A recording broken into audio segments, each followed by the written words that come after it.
Realme introduced the third generation of its main series, the Realme 3, just about a month ago, and during the launch event, the company also teased the arrival of a Realme 3 Pro, which seems to have gotten fans pretty excited. And rightfully so, the Realme 2 Pro was a pretty good phone, so the 3 Pro, which I have here, has some pretty big shoes to fill. Now, this phone is going to go up directly against the Xiaomi Redmi Note 7 Pro, so it's time to see if this can make the cut.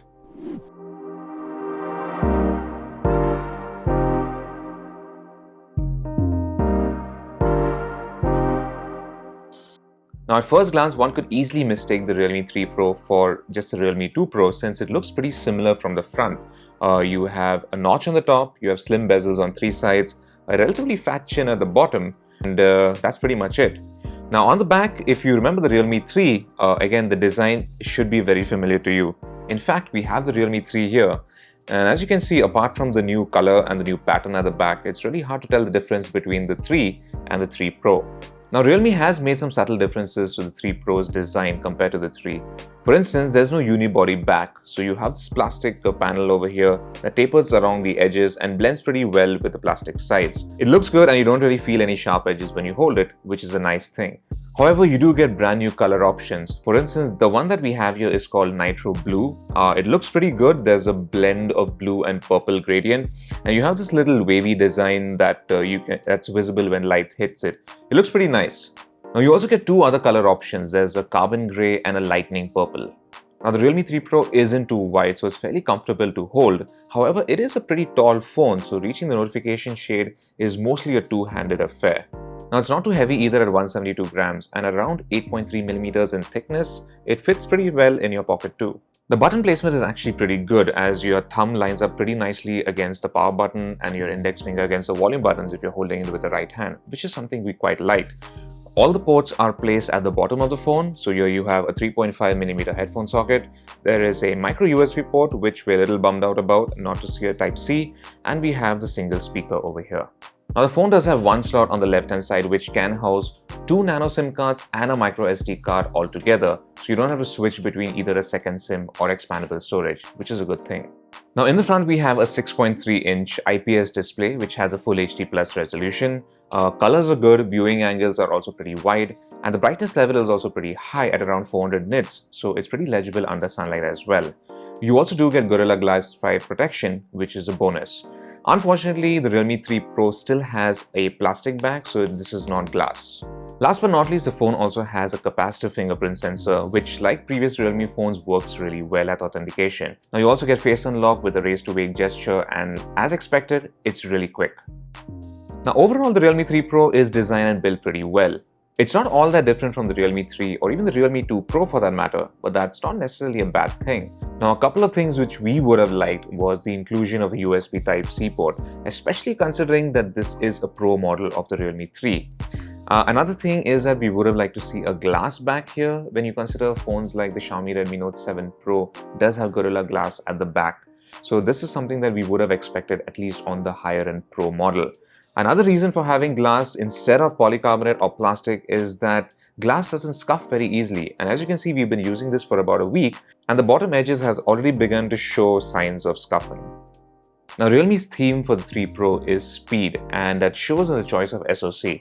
This is one of the first phones under 20,000 rupees to rock the Snapdragon 710 chipset. Now, compared to the Xiaomi Redmi Note 7 Pro, which has the Snapdragon 675, the 710 doesn't really compare all too well in terms of raw CPU power. However, if you look at the GPU performance and the efficiency, the 710 does come out ahead. The Realme 3 Pro is available in two variants. There's one with 4GB of RAM and 64GB of storage, and the one that we have with 6GB of RAM and 128GB of storage. Now, just like the Realme 3, the 3 Pro also runs on ColorOS version 6 that's based on Android 9 Pie. Just like the previous phone, it also has very similar gestures and shortcuts. So you have a choice of the type of navigation bars you want. You can either have the 3 bars or you can have the 2 bars like the Pixel, and you just swipe up for multitasking menu. You can also get rid of the navigation bar altogether in favor of gestures. Now, a quick swipe up will give you the app drawer, and if you swipe right, you get the Smart Assistant, which basically gives you shortcuts and your calendar events. Now, you do get a whole bunch of apps pre-installed, as you can see here. Thankfully though, most of them can be uninstalled if you don't need them. Now, the one really neat feature that we liked is in this notification shade called Realme Share. Essentially, this is Realme's version of Apple's AirDrop, and it works pretty similarly as well. Now, let's say you want to quickly share a file to another user who's also using a Realme phone. So you simply hit the image, hit send, and the other phone should immediately pop up over here, similar to AirDrop. So you just tap here, and on the other phone, you also get an update which says, do you want to accept or reject it? So you hit accept and the file is immediately transferred, which is pretty neat. Now, in terms of general performance, there's very little to complain about. We've been using the Realme 3 Pro for about a week now, and it's been performing pretty well so far. The interface is speedy, multitasking is fairly quick, and apps and games run pretty well. Now, the good thing that we noticed is that the phone doesn't really heat up unnecessarily either, even if you're gaming. Now, speaking of games, PUBG Mobile actually runs very well, and it defaults with the high setting, which is pretty cool. Now, we should state that the review unit that we have is not really running the final firmware. Now, Realme tells us that a few features and tweaks will be added to the retail units. Now, for instance, our unit doesn't have the widevine L1 support, which means apps like Netflix and Prime Video won't be able to stream videos greater than HD resolution. However, that should be coming to the final units when the phone goes on sale. Another feature that is supposed to come in the final retail unit is 960fps slow motion video. Now, the Realme 3 Pro might lack that massive 48 megapixel sensor from the Redmi Note 7 Pro. However, this 16 megapixel sensor at the back is not too shabby either. In fact, this is the same sensor that's being used in the OnePlus 6T. Now, in daylight, the Realme 3 Pro captures good details in landscape shots. Colors are slightly boosted, which does give pictures a bit more pop, especially when shooting in overcast conditions. Now, we found sharpness to be lacking slightly even in some portions of the subject that's in focus, but this is only really noticeable if you zoom in. Macros are equally sharp and well detailed, and the phone's AI scene recognition is quick to recognize most common objects such as flowers. Now, in low light, the camera reduces the shutter speed considerably when shooting in auto mode, sometimes all the way down to 1/10th of a second. Now, due to this, it's not very easy to capture subjects with rapid movements such as pets. However, when your subject does stay still, details are fairly good. Landscapes, on the other hand, don't look all that great when shooting in auto mode. Even very low light, focus is generally a little soft. However, the phone's nightscape mode does come in handy here. It takes a second or two to capture the shot, but the end result is a lot sharper with better detail. Now, we also found the secondary 5 megapixel depth sensor to do a pretty decent job with edge detection, even in low light. However, the blur effect cannot be adjusted before or even after you've taken a shot. Now, the phone does have a 25 megapixel selfie camera with an f2 aperture. And under good light, we managed to get some pretty good images, and HDR works pretty well here too. In low light though, images once again look a little flat and a bit grainy. You do get portrait mode for the selfie camera as well, but the effect is not very realistic. Now, the Realme 3 Pro can shoot videos at up to 4K resolution, but there's no stabilization here. In daylight, image quality is good with decent color reproduction, and at night, the quality does drop a little, but noise is still kept well in check. At 1080p resolution, videos look a lot better thanks to the stabilization. Now, the camera app has a simple design and is fairly easy to use. The extra set of shooting modes include time-lapse, expert, panorama, and slow motion. Just before wrapping up the review, the Realme 3 Pro received a firmware update which added a 960fps option to the slow motion shooting mode. Videos are captured at 720p resolution. Now, there's no auto capture feature like you get on Samsung phones, so you'll have to time it well. Overall, the quality is decent when you have ample of light around.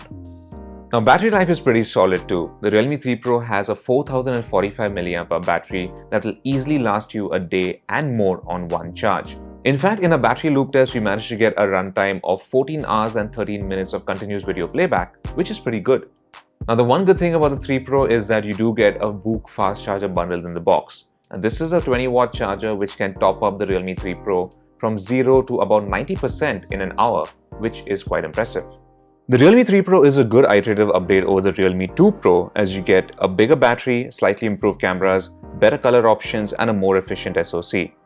Now, if you're deciding between the two phones, then we would recommend going with the newer model as you also get the latest version of ColorOS out of the box. Existing owners of the Realme 2 Pro though shouldn't feel a need to upgrade as the gains are not that significant to warrant switching over. Now, while the improvements in the phone are welcome, Realme could have done a bit more to truly crush the Redmi Note 7 Pro by offering a USB Type-C port, maybe a glass back, and perhaps even an AMOLED display. Overall, if you're looking for a smartphone under 20,000 rupees with good gaming potential, then the Realme 3 Pro is a good option to consider. It's got a bright and lively display, excellent battery life, a good set of cameras, and a feature-packed OS. So thanks for watching our review of the Realme 3 Pro, and for all things tech, log on to gadgets360.com.